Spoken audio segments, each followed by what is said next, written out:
All right, let's talk about pirate games for a second, because if you're anything like me, you've probably been burned before.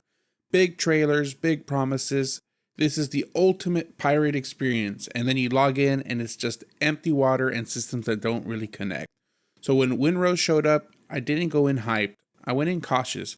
But after playing the demo for a few hours, I'll say this, it doesn't feel like another shallow survival clone. It actually feels like there's a structure here. It reminds me a little of Valheim's progression loop, where every upgrade meaningfully changes how the game feels, but wrapped into a harsher, more grounded pirate setting. Is it polished?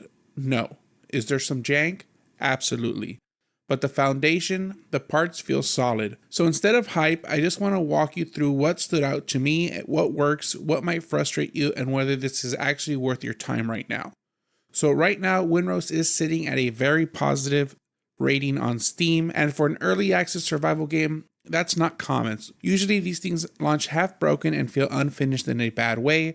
Windrose feels unfinished in a developing way, if that makes any sense. You wake up on an island, you gather, you craft, you build, you sell. Nothing revolutionary there, but the pacing feels intentional. I went in expecting a grind, instead I found myself noticing how each upgrade actually changed my momentum. But there are mechanics here that will absolutely trip you up if you don't adjust.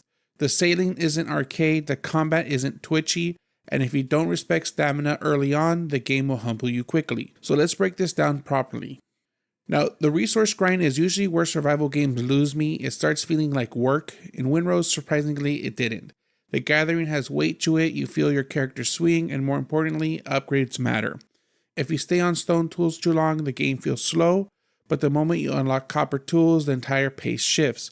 Trees fall faster, nodes break quicker, your inventory fills up before you realize it, and that's when the loop starts clicking. Now, here's where people mess up. Your instinct might be to build something big right away.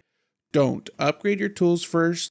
The efficiency difference between early tiers is big enough that it changes how the game feels. Once I stopped worrying about making my base look cool and focused purely on progression, everything smoothed out. And that's where I think Windrose earns some respect.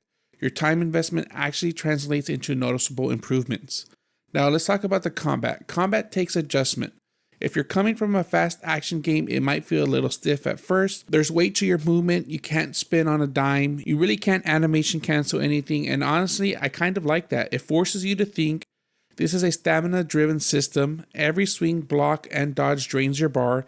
If you empty the bar in the wrong moment, you're probably going down. So instead of spamming attacks, you have to manage your rhythm, pairing becomes important, and timing becomes important. Watching enemy animations becomes important. And here's something I learned quickly. Food matters more than you think. If you're surviving on basic food, you're handicapping yourself. Stamina meals completely change how long you can stay aggressive. Once I started prepping properly before fights, combat felt way more controlled. It's not the fastest system I've played, but it rewards preparation. Now let's talk about the part that everyone cares about, the sailing. The starter boat, it's fine, it works, but it's not impressive. And I'll be honest, at first I thought, okay, this feels pretty basic. Then I built the large ship, and that's when it clicked. The scale changes, the weight changes, the presence changes, and the best part, you can walk around your deck while the ship is moving. The small details add so much. You're not just steering a vehicle, you're living on it. Checking cargo, looking out at the horizon, moving around while the waves hit, it feels good. And building your own pier for a larger ship, that was one of the cooler moments in the demo for me. Designing something that fits your hull makes the ship feel like part of your world, not just transportation. The progression from raft to vessel is the real hook of this game. That's where it feels worth it. So let's talk about solo versus co-op. Now, if you're playing solo, yes, you can, but you need to be realistic. Managing a large ship alone is work. In co-op, roles naturally split. One person steers, one person handles repairs, one handles combat. Solo, you're everything. That means that you need to prepare more, bring more food, manage stamina correctly, dock carefully. The margin of error is smaller. But I'll say this, sailing a fully upgraded vessel alone feels incredibly satisfying. It's harder, but it feels earned. So is Windrose worth it right now? If you want perfectly polished AAA smoothness, probably wait. It is early access, it's a demo, there are rough edges, but if you're tired of shallow pirate games and want something with an actual progression depth, this is promising. The grind feels structured, the upgrades matter, and the transition to a large ship delivers a real sense of growth. For a survival fan, this is a big deal.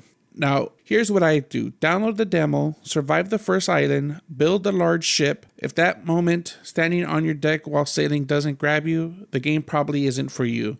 But if it does, you'll understand why this one might be different. And if you jump in, upgrade your tools early, trust me,